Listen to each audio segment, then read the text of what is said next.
doesn't quite fit. They're like, why would you go work there and then we ended up over here?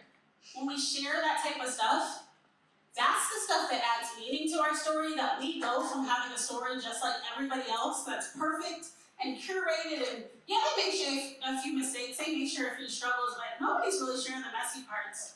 And so why that works is because the messy parts of our career, they help us grow. For many of us, we grew into different versions of ourselves because of those messy parts.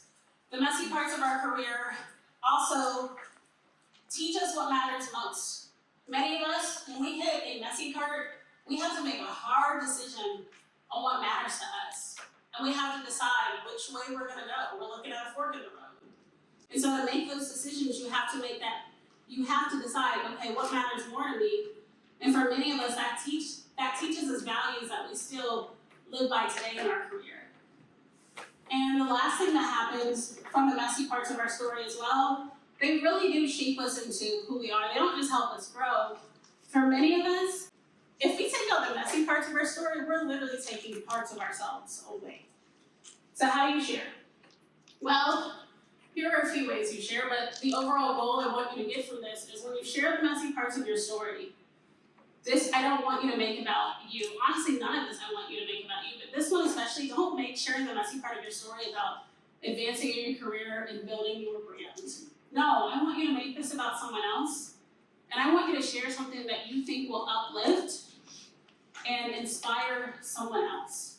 That's what I want you to focus on. How is it going to uplift them? And so some ways that you might do that as well, start telling fellow women and men about those messy parts of your story and start talking about how they helped you grow.